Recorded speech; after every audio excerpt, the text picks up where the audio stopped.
Bismillahirrahmanirrahim. Assalamualaikum warahmatullahi wabarakatuh. Bismillah, alhamdulillah, la haula wa la quwata illa billah, Muhammad ibn Abdullah, wa alihi wa ashabihi wa walah amma ba'du. Puji dan syukur marilah kita panjatkan kehadirat Allah Subhanahu wa taala. Salawat teriring salam semoga tercurah limpahkan pada junjungan kita Nabi besar Muhammad sallallahu alaihi wasallam. Alhamdulillah pada hari ini pada Ramadan yang ke-17 ya. Insyaallah kita bisa melaksanakan ibadah Ramadan dan mudah-mudahan kita semua berada dalam berkat Allah Subhanahu wa taala. Terima kasih atas kehadiran sahabat-sahabat, teman-teman semua pada mata kuliah ini. Mudah-mudahan kita senantiasa diberi keberkahan Allah Subhanahu wa taala. Apa kabar selanjutnya Pak Panut, sehat ya? Alhamdulillah ya, sehat. Alhamdulillah sudah luar biasa lebih dulu ya. Kemudian Bu Siti Nurjana, apa kabar Bu Siti? Alhamdulillah sehat Pak Dokter. Alhamdulillah sehat ya, sehat walafiat. Pak Ilham ini, apa kabar Pak Ilham? Anwar Wahid. Ya, oke, kita mulai perkuliahan. Kemudian juga izinkan saya untuk membuka kelas ya, kelas yang beberapa waktu kemarin itu kita tidak bisa karena memang banyak kegiatan-kegiatan yang terkait dengan agenda kampus ya. Masuk juga sidang skripsi, rapat-rapat juga beberapa mahasiswa sudah melaksanakan sidang tesis dan kelas ini insya Allah ya berarti tahun depan ya mau tidak mau harus sudah menyelesaikan tesisnya sehingga bisa menyelesaikan tugas untuk magisternya. Nah, kita sekarang sudah masuk ke pertemuan yang ke-9 ya.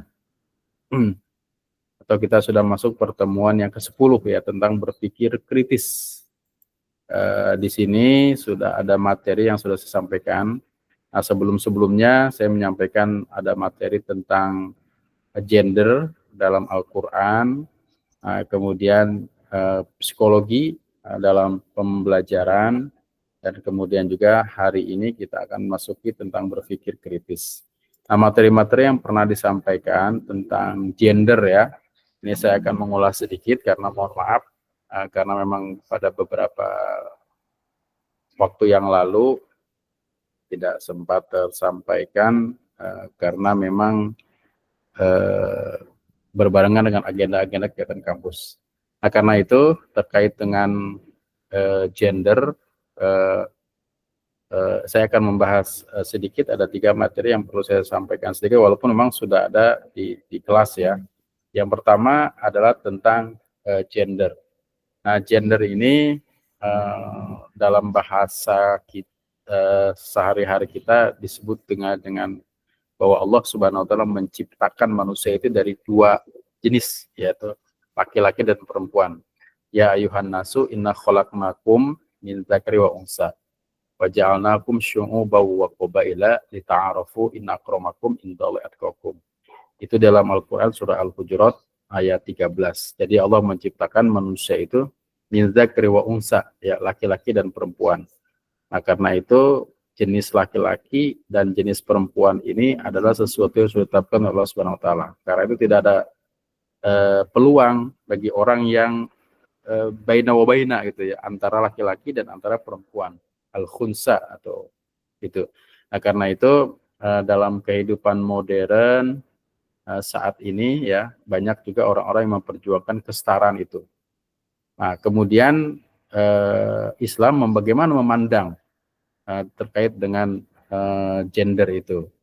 Maka dalam Al-Quran itu disebutkan juga wa ma khalaqtul jinna wal insa illa liya'budun, bahwa Allah menciptakan jin dan manusia adalah untuk beribadah, dan manusia itu ya jenisnya adalah laki-laki dan perempuan untuk beribadah sebagai hamba Allah Subhanahu wa taala. Jadi tujuan manusia diciptakan untuk beribadah baik laki-laki maupun perempuan. Nah, jadi Islam ini hadir sangat memperhatikan perempuan ya pada masanya dan juga sesuai dengan saat ini. Nah, karena itu kalau kita lihat dalam literatur keyakinan atau agama-agama lain, ya hanya Islamnya memang yang mengangkat kaum perempuan. Nah, kemudian misalkan dalam Quran surah Al-An'am dan surah Al-Baqarah disebutkan wawalladzi ja'alakum khalaifal ardi wa rafa'a ba'dakum fawqa darajat liyabluwakum fima atakum inna rabbaka sari'ul iqab wa innahu laghafurur rahim. Jadi laki-laki dan perempuan sama sebagai khalifah Allah Subhanahu wa taala.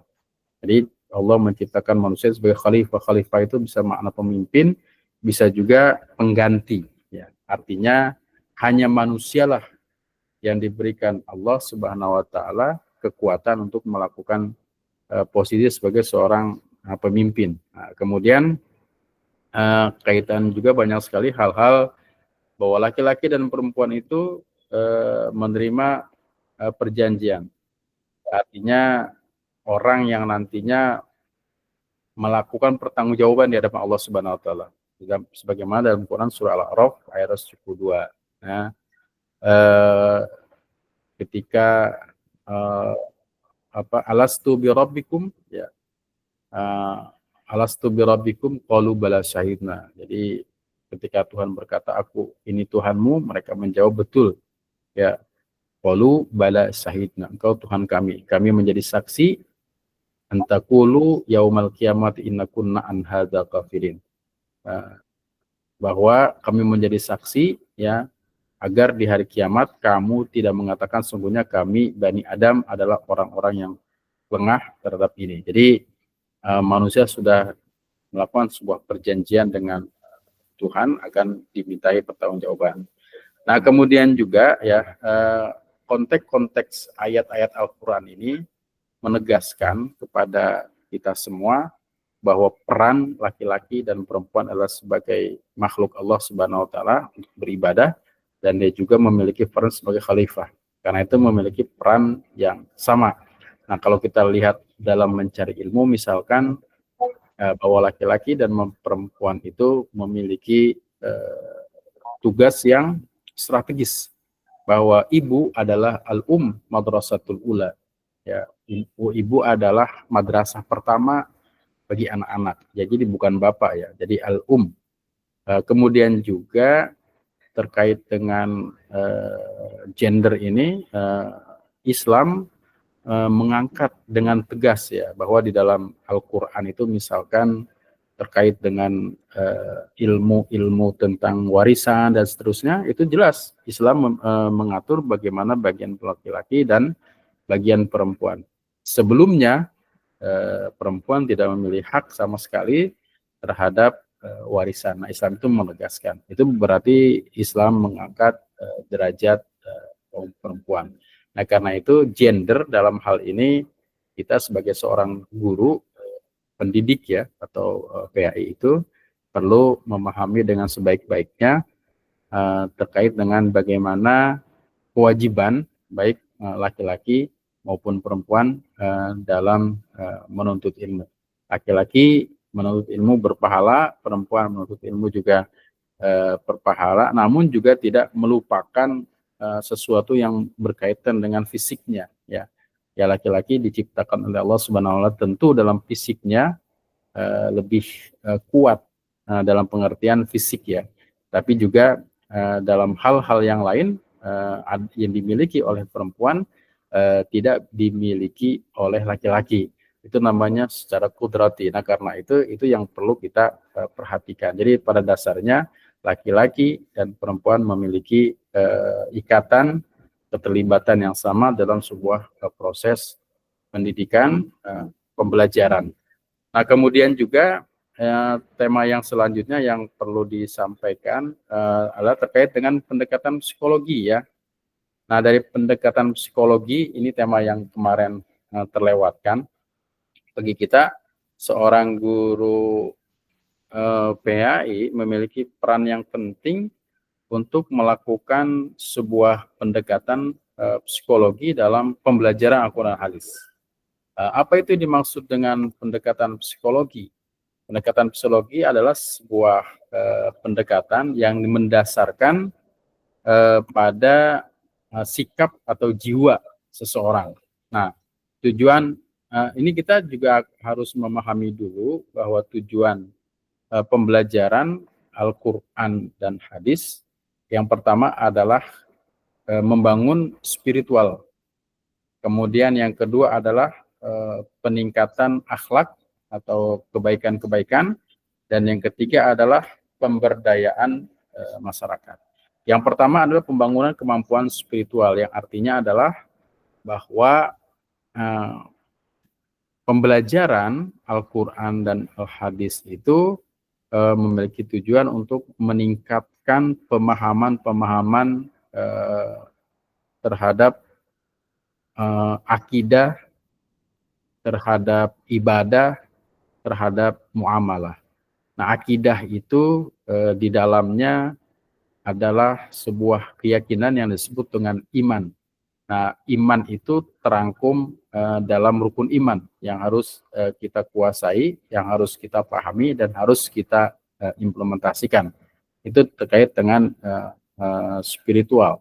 Nah, kemudian terkait dengan spiritual juga kita harus memahami konsep-konsep kesalehan baik vertikal maupun horizontal yang disebut dengan hablum minallah, hablum minannas, atau juga disebut dengan kesalehan pribadi dan kesalehan sosial.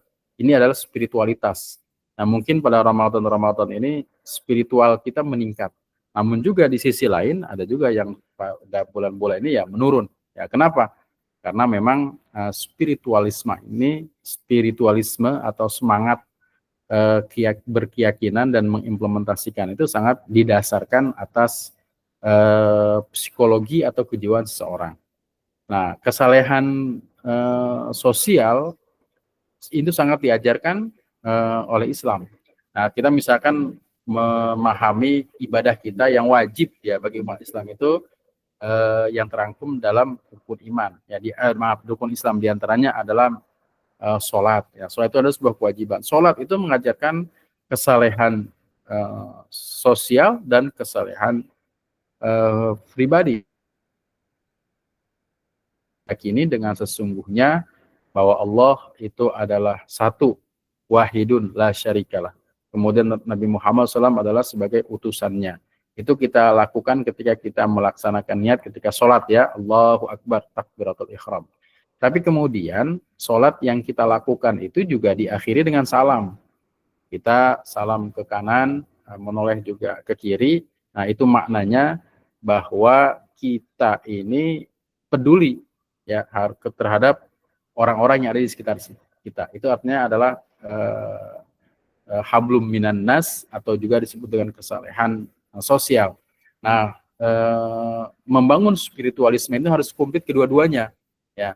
Tidak hanya spiritualitas saja yang dibangun, tapi spiritual pribadi hablum minallah saja yang dibangun tanpa memperhatikan hablum minan nas. Nah, artinya kedua hal tersebut harus betul-betul disikapi, ditaati, dilakukan dengan sebaik-baiknya, dan itu merupakan sebuah bagian dari tujuan pembelajaran Al-Quran dan Hadis.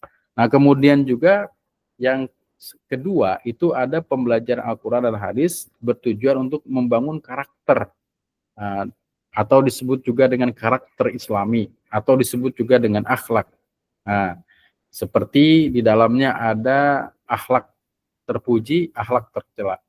Akhlak terpuji harus kita amalkan, harus kita implementasikan. Akhlak terpuji diajarkan melalui kisah-kisah dalam Al-Quran. Akhlak terpuji yang utama diajarkan melalui sebuah sifat yang namanya suri tauladan.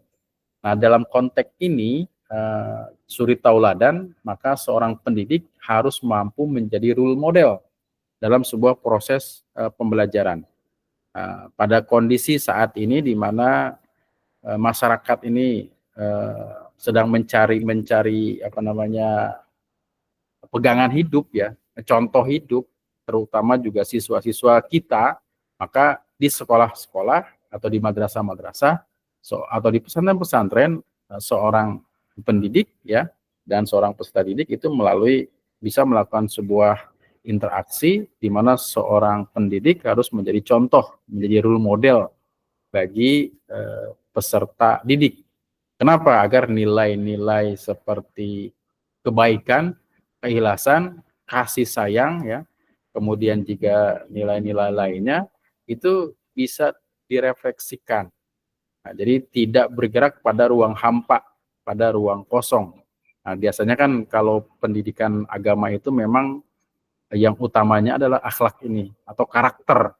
Nah, karena itu akhlak atau karakter ini menjadi sesuatu yang utama dalam proses pembelajaran. Namun harus ada contohnya.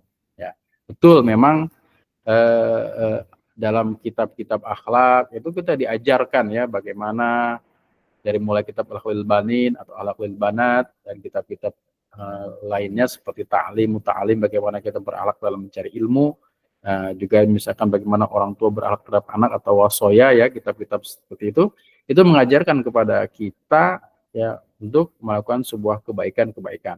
Dan itu juga sangat terkait dengan dampak hal-hal yang terkait dengan psikologi atau kejiwaan seorang.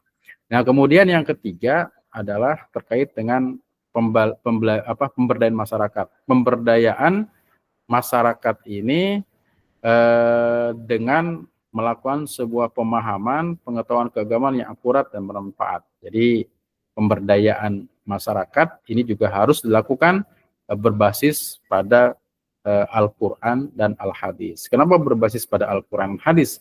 Karena nilai-nilai kebenaran dalam ajaran agama kita itu tidak boleh lepas dari wahyu ini, jadi pedoman ini ya, ada daripada Al-Quran dan Hadis. Karena itu pemberdayaan atau implementasi dalam proses pembelajaran Al-Quran Hadis merupakan bagian dari terjemahan untuk melakukan pembelajaran dengan baik dalam proses pembelajaran Al-Quran Hadis.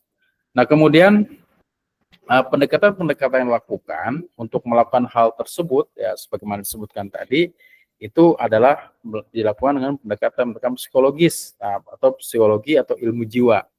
Nah, yaitu ilmu yang mempelajari kondisi jiwa seorang dengan mengamati gejala perilaku yang dapat diamati. Pendekatan psikologi dalam agama meneliti bagaimana keyakinan agama seorang berpengaruh dalam perilaku kesehariannya. Nah, ini pendekatan psikologi itu bahwa memahami tentang jiwa, tentang kondisi seseorang, dan dalam proses pembelajarannya pendekatan tentang jiwa, tentang kejiwaan seseorang ini juga harus memiliki korelasi. Jadi agama itu, keyakinan itu, akidah itu harus hadir dalam setiap kehidupan masyarakat, terutama dalam kehidupan seorang pendidik, seorang guru. Jadi harus memiliki peran yang konsisten, yang baik dalam mewujudkan nilai-nilai kebaikan itu. Kemudian juga kita bisa juga mengetahui bahwa taraf keagamaan yang dipahami serta diamalkan oleh penganut agama, misalnya kita dapat memahami efek ibadah seperti sholat, sedekah, dan lainnya dalam kehidupan seseorang. Nah, efek sedekah, ibadah, dan lainnya dalam kehidupan seseorang itu juga sangat berpengaruh kepada kejiwaan. Karena itu dalam keimanan misalkan itu ditegaskan bahwa iman itu naik turun ya. Nah, itu sangat wajar. Ada di mana kondisi seseorang itu imannya naik, ada juga di mana kondisi seseorang imannya menurun. Nah, karena itu dalam ajaran agama Islam ya, kita selalu diingatkan untuk takwa. Bahkan kalimat takwa ini harus wajib disampaikan setiap kesempatan ya. Katakanlah misalkan setiap pengajian itu juga salah satu mengimplementasikan dengan takwa. Tapi dalam konteks ajaran agama Islam ketika melaksanakan sholat Jumat misalkan, itu kalimat takwa itu harus disampaikan. Ya, kenapa? Karena memang kecenderungan manusia itu memiliki hawa nafsu untuk berbelok ya, tidak berjalan dengan lurus, tidak istiqomah. Nah, karenanya pesan-pesan takwa, pesan-pesan takwa itu sekaligus pesan-pesan yang mampu mempengaruhi sebuah jiwa seorang untuk bisa melakukan suatu kebaikan-kebaikan. Nah, saudara sekalian, lebih jelas nanti bisa dilihat di kelas ya, karena ini seolah-olah yang sudah saya sampaikan. Dan selanjutnya adalah bahwa ya pada saat ini kita juga akan menyampaikan materi tentang berpikir kritis ya. Ya, berpikir kritis. Apa itu berpikir kritis? Ya, kira-kira ada yang tahu nggak berpikir kritis itu apa?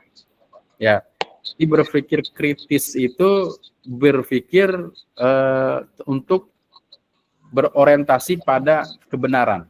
Nah, sekarang hanya manusialah yang di dunia ini yang bisa berpikir kritis.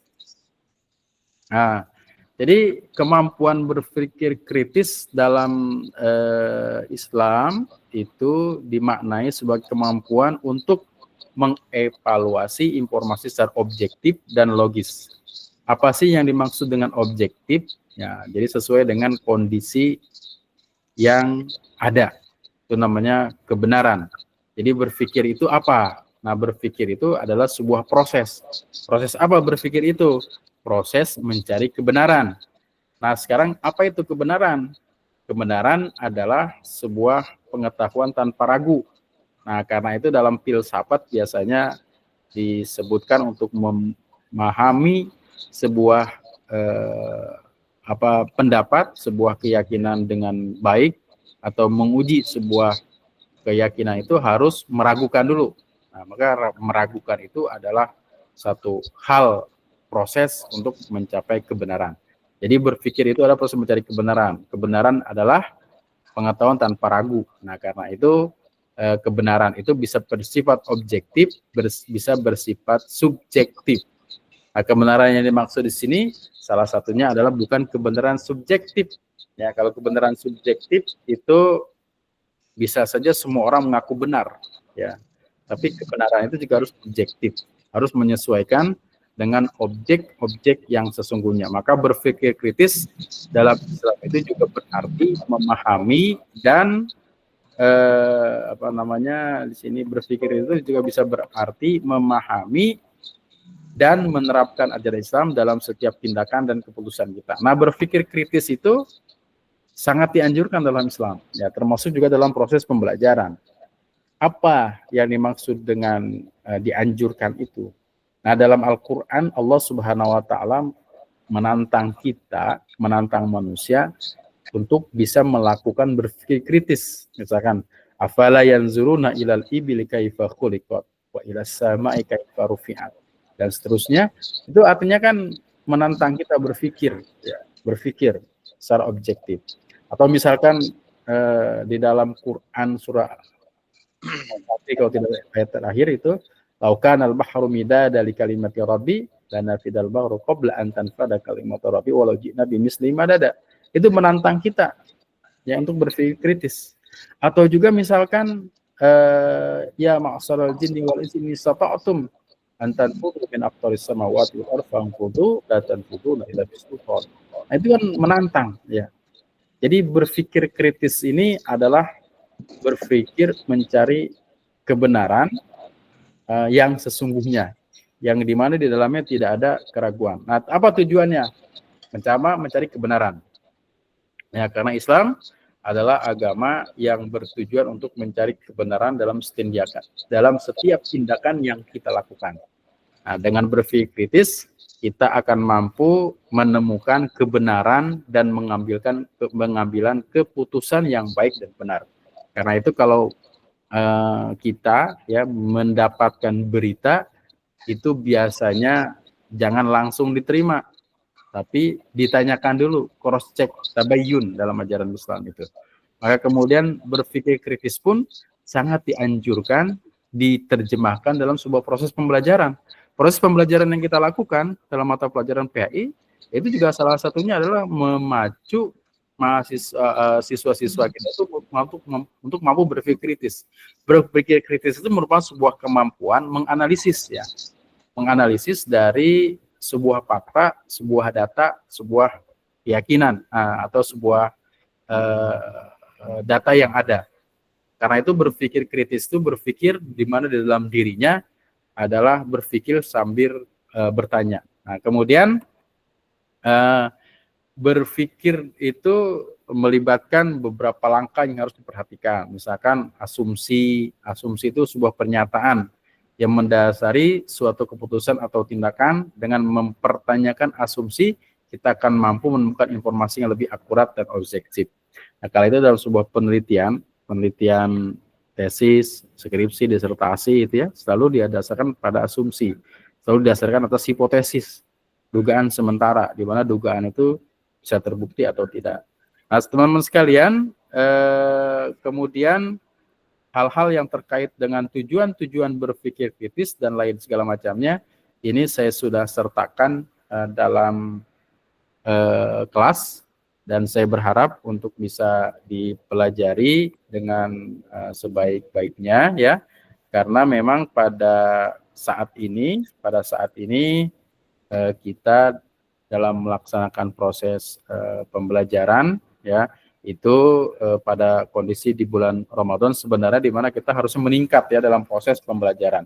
Namun pada saat ini sepertinya sebagaimana arahan Pak Ketua itu pertemuan akhir ya. Ya artinya gini, akhir itu nanti dilanjutkan lagi setelah Idul Fitri mungkin. Artinya ketika memasuki minggu-minggu ke depan ini mungkin tidak ada perkuliahan lagi.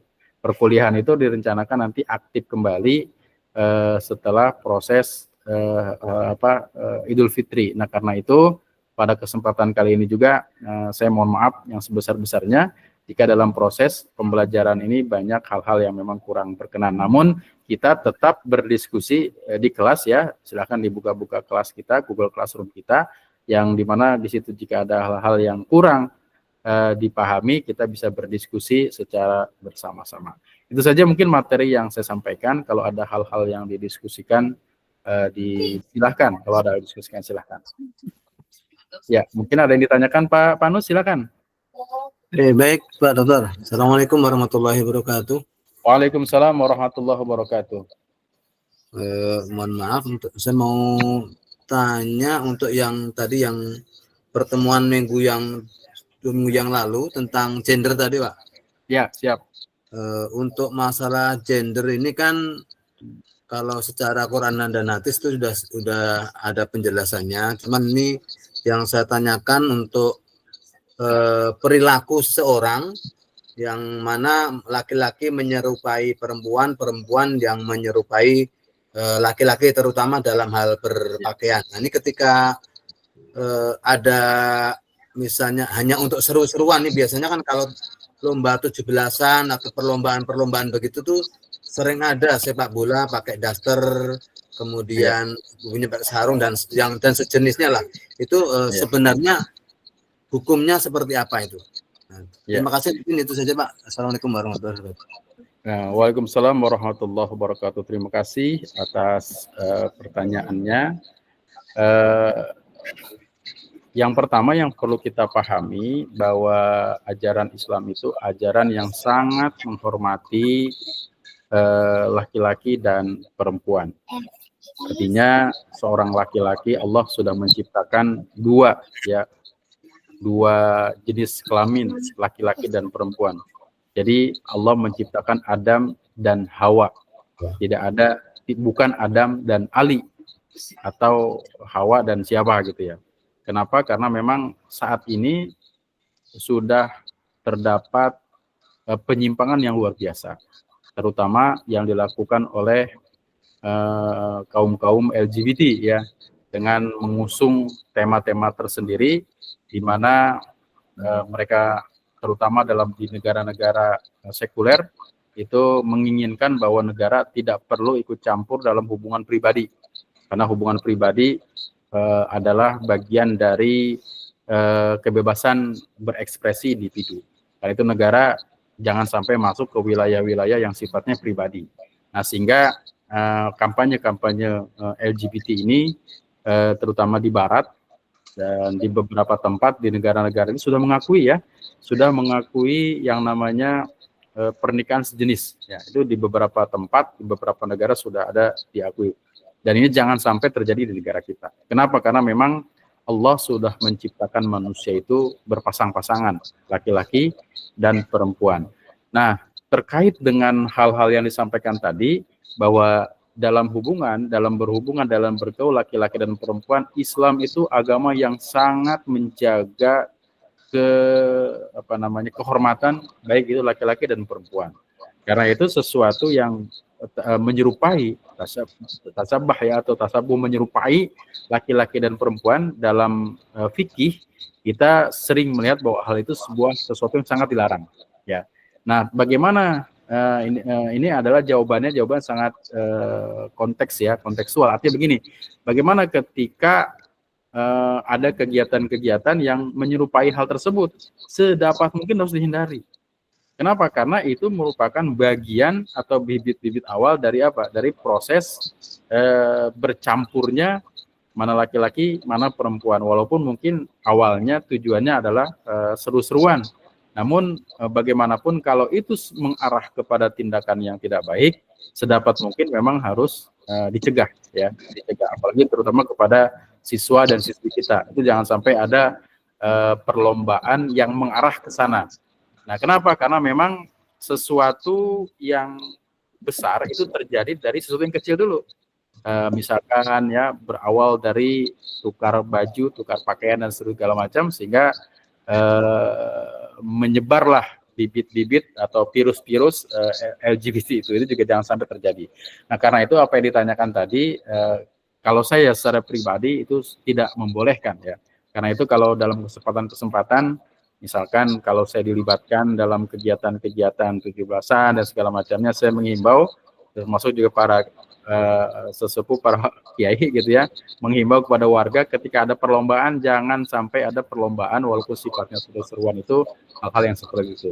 Nah, kemudian yang kedua, di samping itu tidak dilarang, kita juga harus memiliki world view ya. Jadi Islamic world view itu penting, pola pikir pandang kita terhadap gender, laki-laki dan perempuan itu sangat penting.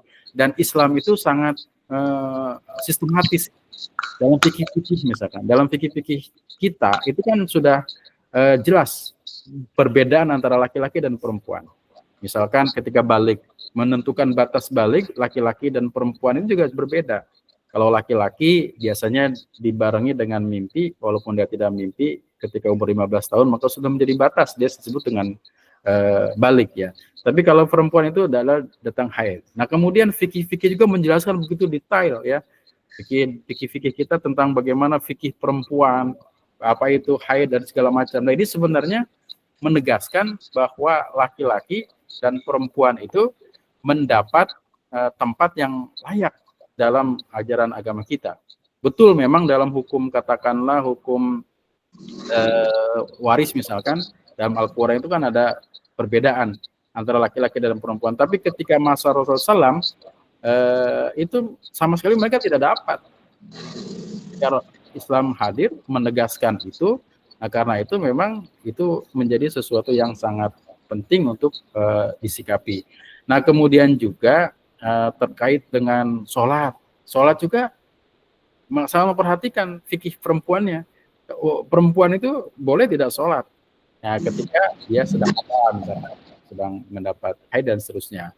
Demikian juga laki-laki. Jadi sangat menghormati. Bahkan dalam bahasa Arab itu kan jelas sekali perbedaan.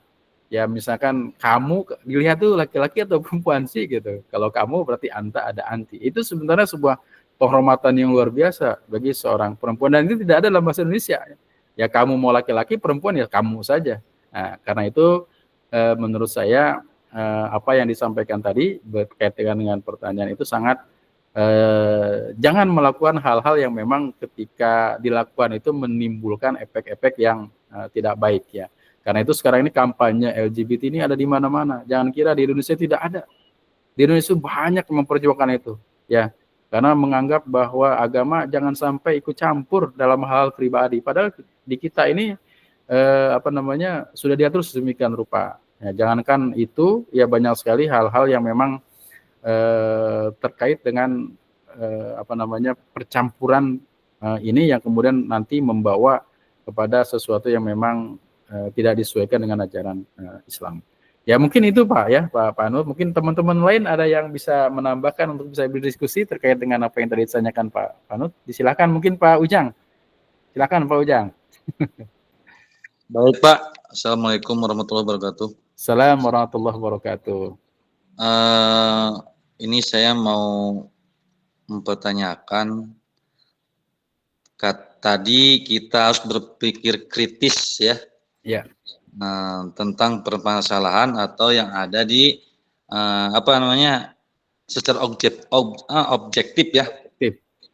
Jadi terkait permasalahan yang sedang booming-boomingnya Pak, terkait masalah nasab gitu ya, Ya, ya. sedang rame itu kan. Memang terkadang saya juga punya argumen sendiri Pak tentang permasalahan itu. Kenapa masalah nasab itu baru sekarang munculnya gitu? Kenapa nggak dari dulu dipertanyakan keabsahannya nasab ini? Kalau memang misalkan ada, apakah saya secara pribadi, apakah saya berdosa ketika apa namanya mentalaah si nasab ini gitu Pak? Karena secara kasat mata saja mereka ini penyampaian ilmunya tidak sesuai dengan karakter Rasulullah gitu Pak. Ya. Apakah saya bersalah punya pandangan bener tuh sih ini nasabnya Rasulullah gitu. Ya. Karena kita sebagai manusia diperbolehkan berpikir secara kritis kan Pak tadi. Betul. Gitu. Ya. Dan harus terarahkan kalau emang ada dalil-dalilnya itu dari mana gitu. Itu saja Pak sih. Ya. Apakah salah apa tidak punya pemikiran bahwa nasab ini betul apa tidak nyambung ke Rasulullah gitu Pak. Ya. Terima kasih. Ya, terima kasih atas pertanyaannya. Terkait dengan nasab, memang beberapa waktu ini menjadi sebuah polemik ya. Tapi yang menjadi pemahaman kita adalah inti dalam pesan-pesan yang disampaikan oleh Rasulullah melalui hadis dan ayat Al-Quran, bahwa sebenarnya kita itu tidak ada perbedaan, ya, tidak ada perbedaan. Inna akramakum indallahi atqakum, itu yang utama. Ya. Jadi baik dia maaf ya dalam garis-garis keturunan Rasulullah misalkan ya, ataupun lainnya, kalau dia tidak takwa ya tetap saja ya tidak akan mendapatkan kebaikan-kebaikan dari Allah Subhanahu wa taala. Maka yang pertama itu inna akramakum indallahi atqakum. Kemudian itu di surah Al-Hujurat 13. Kemudian dalam hadis juga disebutkan lafadzul arabiyyu 'alal ajabi. Ya ada yang lebih utama antara orang Arab dengan orang bukan Arab, atau orang yang berkulit hitam dengan orang yang berkulit putih, atau orang yang berkulit putih dengan yang berkulit merah. Itu tidak ada kelebihan. Jangan sampai kita ini masuk ke sejarah-sejarah di Amerika itu yang sangat mendiskreditkan orang didasarkan atas warna kulit ya. Karena pada tahun 50-an ke sana, kalau kita baca sejarah Amerika itu, mereka kalau mau kemana-mana naik bisnya aja dipisahkan. Ini bis untuk orang kulit hitam, ini bis untuk orang kulit putih. Kita tidak seperti itu. Nah, ajaran Islam itu justru tersebar karena rahmatan alamin. Nah, salah satunya ini tidak membeda-bedakan manusia. Ya, tidak membeda-bedakan manusia, baik dari jenis kelamin laki-laki ataupun perempuan. Ketika dia berbuat baik tetap dapat pahala. Ketika dia berbuat kebaikan, mendapat kebaikan dari Allah Subhanahu wa taala.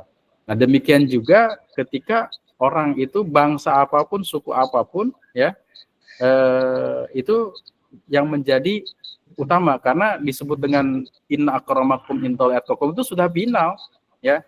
Jadi keberadaan seseorang itu bukan didasarkan atas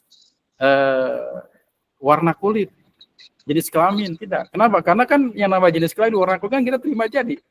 Pernah kita berpesan kepada Tuhan, ya kalau saya lahir nanti dari seorang raja saja, jangan dari seorang hamba sahaya. Nah, dalam sejarah Islam itu coba kita lihat Bilal, ya, Bilal bin Rabah itu kan seorang budak. Tapi kenapa kemudian dia menjadi terhormat? Ya, karena dia adalah orang-orang dari budak yang memang pertama masuk Islam dan mengumandangkan azan. Mereka jadi terhormat walaupun dia seorang budak. Nah, sebenarnya dakwah yang pertama itu, Islam itu tidak diterima oleh kaum Quraisy. Kenapa? Nah, salah satunya adalah faktor kesamaan ini. Karena bagi orang-orang pembesar Quraisy itu kalau Islam diterima, maka posisi orang yang punya pangkat jabatan itu menjadi setara dengan para budak. Karena itu mereka menolak, ya, jadi dengan ego pribadinya. Nah, kemudian terkait dengan nasab, memang ini harus dikembalikan kepada ilmunya. Dalam Islam itu ilmunya memang ada, ya, ilmu nasab itu ada.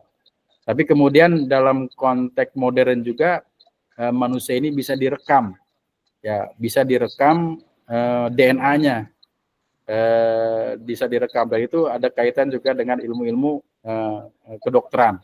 Dan kemudian ini bukan kapasitas saya untuk bisa menjelaskan model DNA itu seperti apa dan nasab juga seperti apa, karena itu memang ada disiplin ilmu tertentu, dan biasanya memang para maaf ya dalam tanda kutip itu habaib, orang-orang itu punya ilmu itu, ya, bahwa ini keturunan A, bahwa ini keturunan B, dan seterusnya, bahwa ini tidak masuk dari jalur siapa, bahwa ini masuk dari jalur siapa.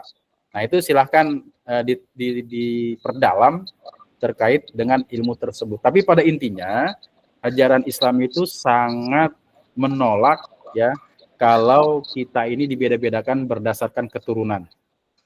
Nah, Islam itu sangat menolak, ya, karena inti dari ajaran Islam itu adalah kesamaan warna kulit, kesamaan bangsa, bahasa, ya. Maka yang kemudian yang harus dilakukan adalah bagaimana kita sama-sama mewujudkan ketakwaan ini, bukan memperbesar perbedaan-perbedaan itu. Nah, kemudian saya khawatir orang yang mengklaim itu ujung-ujungnya nggak sampai kepada Rasulullah, itu bahaya juga.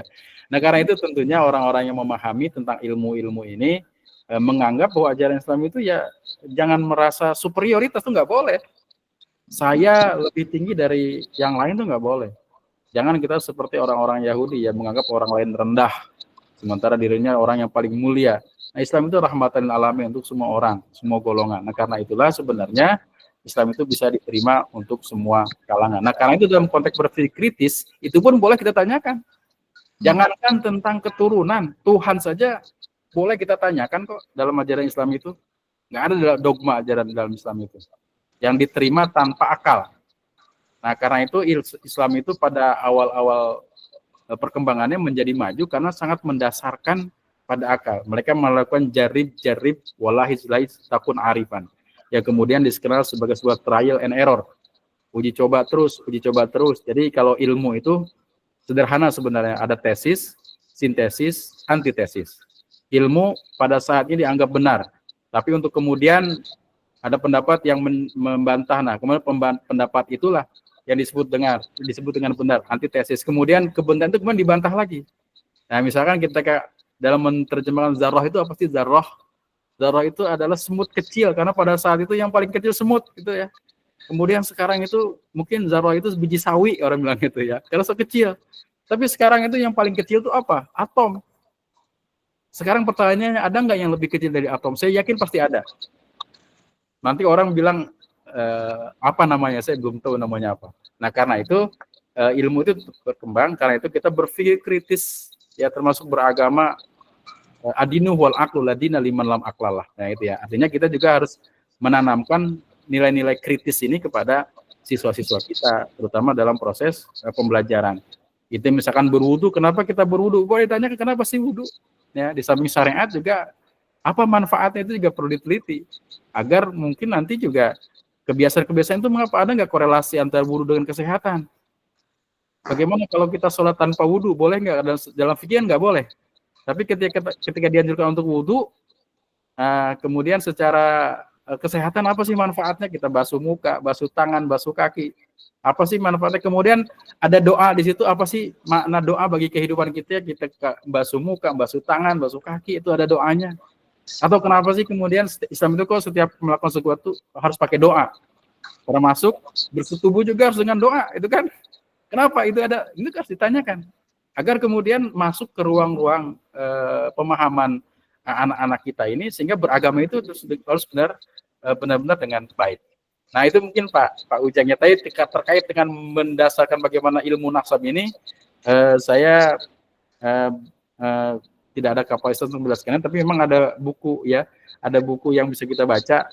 Nanti kalau mau Saya ada sekitar ada ya, nanti mungkin saya share lah di perpustakaan ini ada sekitar 1.500 kitab itu yang saya miliki. Nanti saya kasih linknya di tema ini untuk bisa diklik ya, mungkin nanti bisa kitab-kitabnya termasuk ada kitab nasab di situ. kitab nasab. Nah. Oke Pak, silakan. Mungkin mohon maaf kalau jawabannya mungkin agak kurang ya. Silakan Pak Saiful, mungkin Pak Saiful, Pak Kiai, silakan. Kalau ada yang ditanyakan, diskusikan. Baik Pak, Assalamualaikum warahmatullahi wabarakatuh. Waalaikumsalam warahmatullahi wabarakatuh.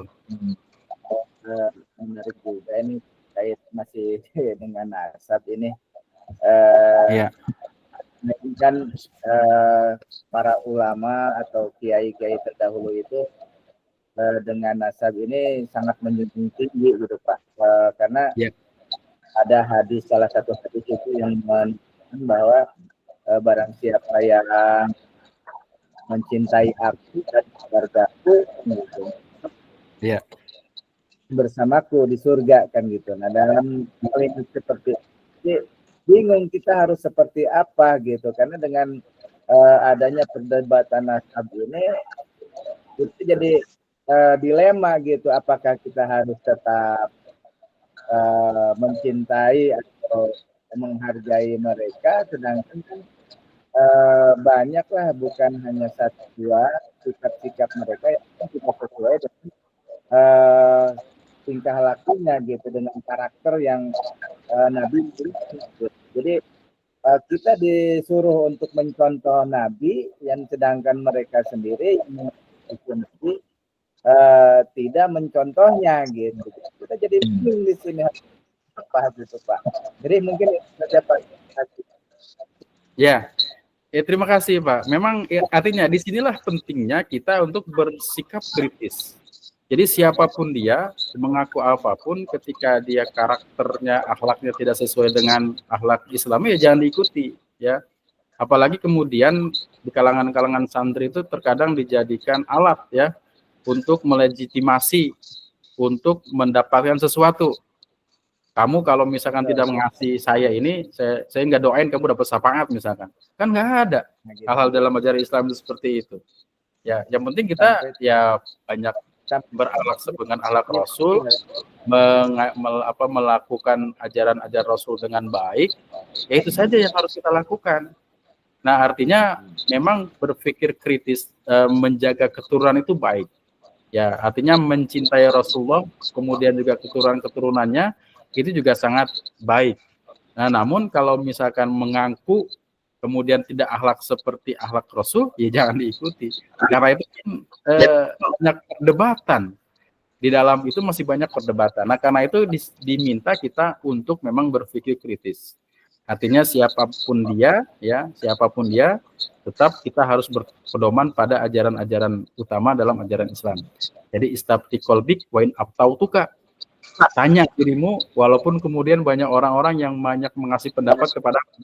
Nah, karena itu mungkin kita orientasinya adalah ke dalam ajaran Islam. Nah, ajaran Islam itu sangat menghormati Rasulullah SAW, menghormati keturunan Rasulullah SAW. Tapi ketika dia mengaku kan belum tentu diakui. Ketika dia mengaku belum tentu diakui. Maka disitulah sebenarnya kita harus berpikir kritis. Dan biasanya orang yang mengaku itu bukan bagiannya, ya. Orang yang berakhlak dengan akhlak Rasul tentunya siapapun dia itu menjadi bagian dari Rasulullah SAW, ya, termasuk kita semua. Kalau kita berakhlak dengan akhlak Rasulullah, maka akan dicintai Rasulullah, kan? Kita menjadi orang yang beruntung. Man ahabbani kana ma'i fil jannah, itu bahasa yang umum itu, ya. Oke ya teman-teman semua, terima kasih sebesar-besarnya atas kehadirannya. Mohon maaf atas segala kekurangan. Mungkin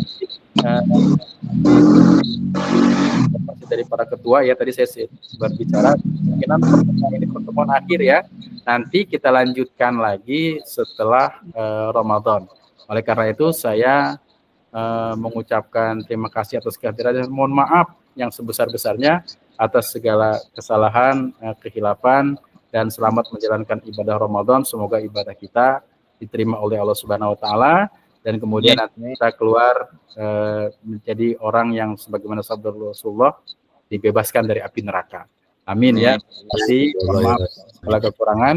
Akhirul kalam. Assalamualaikum warahmatullahi wabarakatuh. Waalaikumsalam warahmatullahi Waalaikumsalam warahmatullahi wabarakatuh. Terima kasih Pak.